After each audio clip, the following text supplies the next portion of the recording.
Welcome to the Deep Dive. Today we're heading into the Indian Ocean, to an island often called the Pearl of the Indian Ocean. Sri Lanka. Exactly. A place known for, well, just stunning beauty. You've got rainforests, highlands, amazing coasts. But its history, it's just as deep and complex as its geography. Absolutely. It's a real crossroads. Its position meant it drew people, empires, traders for, millennia. Which led to this history marked by incredible achievements, but also some really profound challenges. Yeah, a real mix of grandeur and turbulence. And that's our focus today. This deep dive is all about getting into the story of Sri Lanka. We've got this source material here. It's basically an academic overview. Right. It covers a huge sweep from the earliest human signs right up to recent times. It hits on settlement, the big kingdoms, colonization, conflict, culture, geopolitics, the whole lot. Yeah. So our mission really is to pull out the key insights from this material. We want to help you understand how this island with a history possibly stretching back 125,000 years. Which is incredible in itself. And over 2,500 years of actual recorded kingdoms, how it was shaped by migration, these powerful dynasties, colonial rule, internal conflict, and what does that mean for Sri Lanka today? Its identity, its challenges. Let's get into it.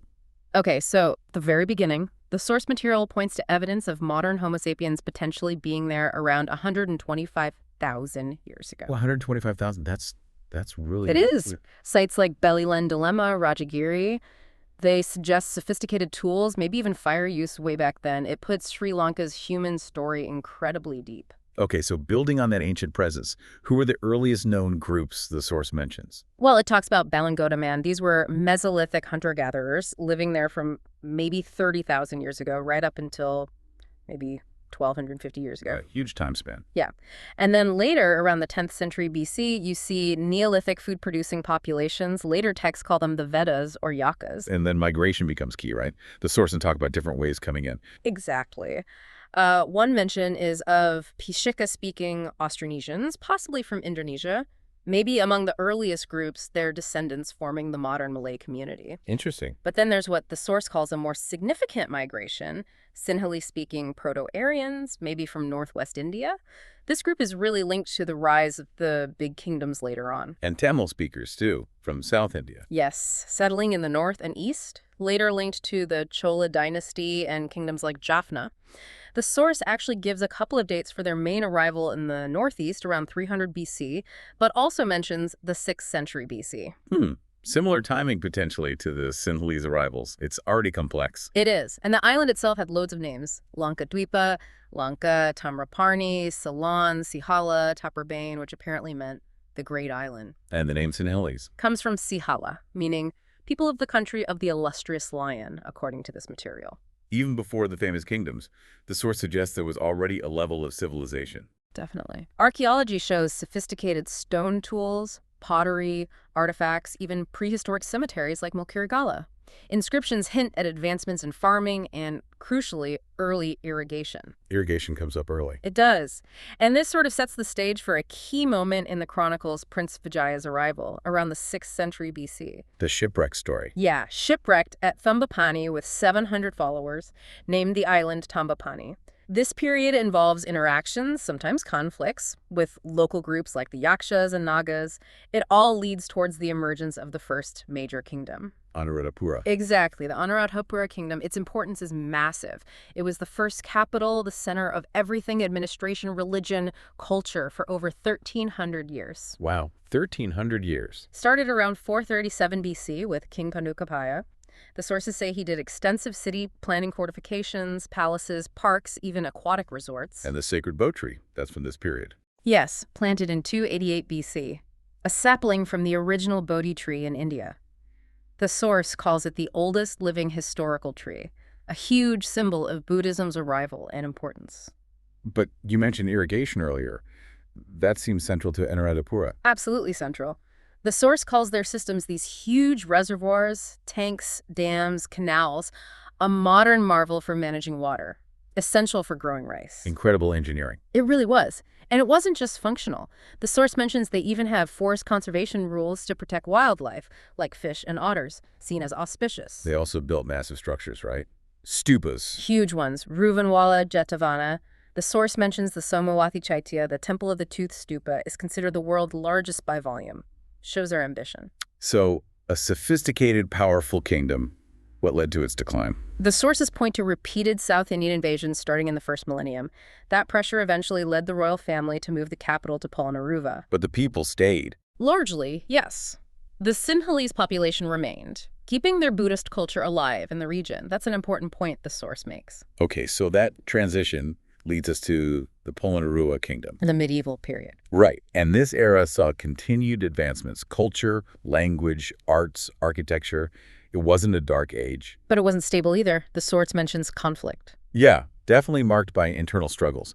The source raises questions about things like violence at a Sivan temple festival and the controversial choice of Kalinga Maga, a leader from the Kalinga dynasty, to rule. And there's that interesting analysis in the source about why Polonnaruwa fell. Something about the bureaucracy. Yes, it talks about a sudden loss of authority due to a sudden failure of the local bureaucracy. Officers just absent during an attack, the king off doing a postal inspection unaware, rules being ignored. It suggests a real internal breakdown. So internal decay was a major factor. What happened under Kalingamaga? Well, the source says he divided the island, brought in a southern-like rule. He apparently kept some experienced local officers and even made some irrigation improvements. But it was also a time of attacks and losses. Were there other negative impacts mentioned? Yeah, the source notes the impoverishment of scholars who knew Palay, the sacred language. And it sort of frames the whole period as a missed opportunity. The different regions didn't cooperate against invaders because of these internal divisions. Leaving the island vulnerable. Seems that way. And that vulnerability, perhaps, paved the way for a completely new force, the Europeans. Right, the colonial era, starting in the early 16th century. First up, the Portuguese. Dom Francisco de Almeida, 1505. Their main goal, according to the source, cinnamon, controlling that lucrative trade in key coastal spots like Gali. They weren't just traders, though. No, definitely not. Military force, political presence, Jesuit missions, colleges. They established themselves. The source even mentions them pesting the shape of the territory on arrival. A bit odd. Focused on control and resources. Then the Dutch arrived. Yep. They saw their chance after the Portuguese were eventually pushed out. By 1654, they'd systematically taken control of the coast. Gali, Matara, Jaffna, Colombo. How did their approach compare? More methodical, apparently. Sieges, naval power, improving fortifications. But the source makes a really interesting, maybe counterintuitive point. It describes the Dutch impact as more destructive than the Portuguese. More destructive? Why? It links it to their maritime focus. They effectively isolated the island more. The old kingdom system got torn apart further. Agricultural areas were devastated, forests cleared. They brought in new crops, sure, but internal trade suffered, and the coastal towns they controlled became the economic centers. And they imposed strict economic rules. Oh, yeah. Locals couldn't use foreign trade ships, monopolies on things like cowries, salt, rice. Tax farming leased out. They leaned heavily on the local aristocracy to get taxes and labor. Yeah. It sounds like a system purely for Dutch benefit. Profoundly reshaping the economy. And then the British. The third major power took Colombo 1796, kicked the Dutch out by 1802, and controlled the whole island by 1815. The source notes the rural economy didn't change drastically at first. The big shift came with plantations. Tea and rubber. Exactly. Established in the Central Highlands from the 1820s, tea quickly replaced coffee as the main export by the 1880s, and this is crucial. The source explicitly states many Tamils were brought from southern India to work these plantations. Ah, right. That labor importation is key. And the source directly connects British divide-and-rule policies to worsening ethnic problems that already existed. That's a critical link for understanding later conflicts. What else did the British change? Urban development roads, railways, hill resorts, Western education, mainly for elites. Some slow steps towards representation, a legislative council, eventually a wider franchise. But the source emphasizes laws often favored Europeans and, interestingly, sometimes Tamils over the majority Sinhalese. And while all this was happening, the source mentions a revival of Buddhism. Yeah, late 19th, early 20th century. Monks even traveling abroad. A sort of spiritual countercurrent to the colonial changes. But British power was pervasive. Completely. Planters controlling huge areas, still bringing in Indian labor, coolies, fueling caste differences. Even attempts at local government like village councils apparently caused unrest. And the language issue started here. According to the source, yes, indigenous leaders started pushing the Sinhala-only idea. It wasn't just cultural, it led to job discrimination and became a major friction point. Tamil complaints are noted as early as 1932. Wow, that early. And colonialism even changed the food. Drastically, the source argues, new European foods, high fat, salt, sugar, processed stuff, cabbage, potatoes, apples influence diets and culture. The source uses strong language, colonization of the mind, an identity crisis, and even claims a rapid and drastic food culture collapse led to so many deaths. That's a very strong claim, linking diet changes directly to mortality. Shows how deep the colonial impact went. Yeah, into every aspect of life. So with that heavy colonial legacy, what happened when independence came? The movement itself started earlier, didn't it? Mid-19th century, yeah. Driven by Sinhala and Tamil elites feeling pushed aside by westernization, they wanted self-government. It was an elite project, initially petitions, the Ceylon National Congress in 1919. Were there other movements? The source mentions a radical fringe, things like the temperance movement pushing back, too. But post-independence, things got difficult quickly. The source says political disagreements took a violent turn, leading eventually to the 1983 anti-Tamil pogroms. A key argument in the source is that governments increasingly use violence and repression instead of political solutions. Arrests, detentions, counterterrorism. A failure to manage tensions peacefully. What specific political things does the source mention? The Indo-Lanka Agreement of 8790 aimed at devolution, but the 13th Amendment meant to implement it was apparently weakened, throttling its effectiveness. Also, a court case after the 77 riots by a Tamil lawyer, N. Shanmugam, alleging the government promoted hatred. That case was basically stopped by the Sixth Amendment, which banned advocating separatism. So calls for federalism turned into calls for a separate state, Elam. Yes. Though the source notes redrawing the map was totally unacceptable to the state. And religion played a role in the growing divide. Hugely. Grievances on both sides, Sinhala Buddhist, Tamil, were expressed through religious narratives. This led to mutual alienation and suspicion. The source mentions a specific point about it being a no-go area for Tamil politicians to question the LTTE, certain Indian Tamil politics, or even interpretations of Buddhist figures. This widening gap eventually led to open conflict. The source points to the assassination of Prime Minister Bandaranaike in 1959 as a key moment. Yes, by a disillusioned individual. And it lists the riots 1956, 58, 77, 84 as terrible markers on the road to war. What were the core Tamil grievances cited in the source? Feeling neglected politically in education, issues around literacy tests for citizenship early on, employment discrimination. That sense of marginalization was key. Which led to more organized responses. Right. The Tamil United Liberation Front, TULF, formed in 1976, a political coalition.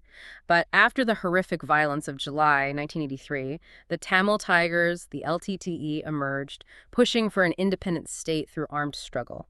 The source mentions their assassinations of ministers and notes ceasefire attempts in 2000 and 2002, blaming Tiger violations in the first case. How does this source trace the origins of the conflict? Does it go back further? It does. It mentions ethnic differences predating the British, acknowledges the different waves of Tamil arrivals, again, 300 BC versus 6 BC. It talks about Brahmins arriving from the north, potentially disrupting the caste system, causing a split. This source also includes some quite controversial claims. Okay, what are they? Important to know. These are from the source. It states that later Tamil ideologies stress separate nations, mentions an assassination of Edd de Soisa by Tamils, and refers to early Tamil actions against the British and involvement in extremist parties. We're just reporting what's in the text here. Understood. Impartial reporting of the source's content. What other major events does it highlight as escalating factors? The 1956 Sinhala Only Act is huge, making Sinhala the sole official language, contradicting an earlier act protecting Tamil. Big impact on Tamil education or opportunities. Right. The source also talks about the Sinhalese elite becoming more defined as a racial and religious community, state-backed colonization schemes moving Sinhalese settlers into traditionally Tamil areas, impacting history and farming, and demographic shifts hurting Tamil positions in things like banking. Okay, bringing it closer to the present, the source mentions the military end of the war. Yes, the defeat of the Tamil Tigers in May 2009. And the post-war situation. Reconstruction. The source highlights that Reconstruction was heavily managed by the Ministry of Defense and Urban Development, suggesting ongoing militarization. Development also looked different in different areas, more agrarian and controversially intensified Sinhalese settlement in Multivu versus tourism and urban focus in places like Batticaloa. And Mullitivu specifically. The source notes a major demographic shift there, describing an immense Sinhalese majority post-war, with only one Tamil MP elected in 2011. And this period also saw international tensions. Yes, particularly with Western countries over issues like rehabilitating war-affected Tamils, addressing the root political grievances, and calls for accountability regarding alleged war crimes. Okay, so that covers the difficult history of conflict. But Sri Lanka is much more than that. What about its culture, economy, its place in the world today, according to sources? Absolutely. The cultural heritage is incredible. World-famous frescoes and sculptures in ancient caves, Anuradhapura, Polonnaruwa, some from the 4th century BC, stone inscriptions, the Mafamsa epic, foundational stuff, and the source notes 8 UNESCO World Heritage Sites. But preserving this heritage faces challenges. It does. The source mentions destruction, misuse, lack of maintenance. It specifically links ethnic issues to the total alienation of Tamil heritage. Other problems cited are land encroachment, theft, a weak legal framework, and even a perceived derogatory attitude towards intangible arts. That's quite critical. It is. It even mentions outcries from Western archaeologists, with the government response apparently framing it as just a social maintenance issue. In religion, we touched on its role in conflict, but its broader influence. Deeply interwoven. The source describes historical, complementary sharing and hybridization between Sinhala Buddhists and Tamil Hindus. But post-colonial nationalism turned this into a dividing force, too. Buddhism has official primacy, but Hinduism gains status linked to Tamil identity. What's interesting is the source's point about practice versus politics. Yeah, it says both traditions are practically polytheistic or agnostic, with no rules against other gods. But modern politics has really pushed a majoritarian religious ethnic identity, sometimes ignoring the island's older, multi-religious reality. You still see sacred sites shared by Buddhists, Hindus, Muslims, Christians, testifying to past coexistence. Art and architecture reflect this too. Definitely. Starts with Buddhist cave temples, evolving into ornate masterpieces. The giant stupas dagobas are iconic Sinhalese forms with unique designs. The source notes attempts to make them grander over time, sometimes with Western-influenced frills, and you see motifs like lions and nagas everywhere in carving. And festivals. A rich tapestry, blending Buddhist influence, older traditions, even colonial touches. Festivals mark seasons, religious dates, harvests. It's a year-round thing, apparently, with big family involvement, food, fireworks. But the source also mentions a competitive side sometimes, like in temple elections. Okay, shifting gears to the economy. What's the picture there? The source notes significant growth after the economy opened up industry, manufacturing. Ceylon tea, of course, became huge globally. Agriculture is still the backbone, especially plantations for foreign earnings. But recent challenges too. Yes, a slowdown in growth since around 2013.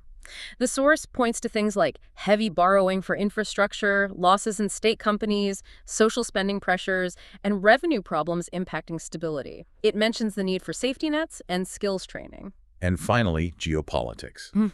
Sri Lanka's location is key. Always has been, right off the tip of India. A critical point on ancient sea routes between East and West, even before the Silk Road, the source says. Why was it so important? Its products, cinnamon, elephants' pearls, drew traders from dozens of nations by the 12th century. But this importance also fueled conflict, like the Chola invasions wanting control of ports and that valuable elephant trade. Did its strategic value change over time? Yeah. Under the British, especially after Napoleon, controlling sea lanes around the Cape made Sri Lanka vital. The source sums up how it's been viewed.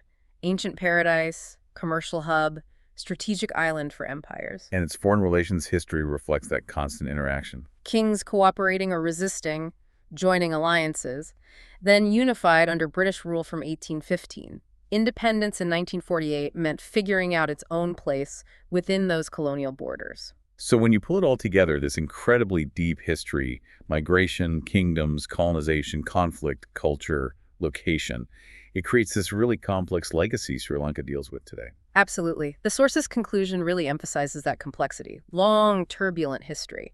Settlers, kingdoms, colonial rule, independence, then division. And it has a specific argument about how the state itself evolved. Yes, it argues the state increasingly embodied Sinhalese Buddhist ideology, helped by royal patronage, and made worse by colonial discrimination. It sees this as a key factor leading to the Tamil Rebellion. It calls the divisions singularly complex. Yeah, for this Asian boundary state. And it makes another very strong, very controversial claim that the post-independence alliance between the elite and the Buddhist clergy consolidated a Sinhala monopoly, which the source labels, ironically, genocide. That's a very charged statement from the source material. It is, and it continues, stating the political deadlock and conflict resulted in much blood Tamil and Sinhalese, leading to state failure and a crime against humanity. Again, presenting these strong claims as they appear in the source.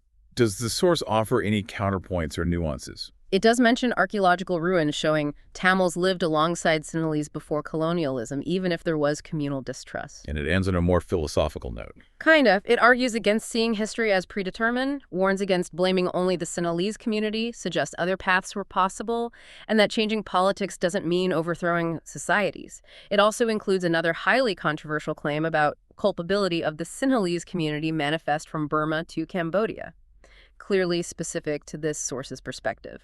Wow. These are definitely challenging points from the material we examined. The ending, though, as you described it, almost poetic. Yeah, suggesting acknowledging the full, difficult history might be a way to salvage something special, noting how the island's beauty Dambulla Therapaa exists right alongside the memory of tragedy. It really drives home how much that long history weighs on the present. Hmm. Okay, well, that brings us to the end of this deep dive. We've covered a massive amount of ground from potential footsteps 125,000 years ago, through grand kingdoms and their engineering, centuries of culture and religion, the impact of empires, terrible conflict, and resilience. It's a story of unity and division, coexistence and conflict, all layered together. Thinking about how all that history continues to shape the nation today. It's a lot to take in. The source material we looked at offered a particularly stark perspective on conflict and its roots. It leaves you with a big question. How does a country with such deep historical fault lines, where you can see ancient wonders right next to reminders of recent struggle, find a way forward? A way that respects its incredibly diverse past, but builds a genuinely shared future. What stands out most to you after hearing all this? That's the question, isn't it? It really lingers. Thank you for joining us for this deep dive.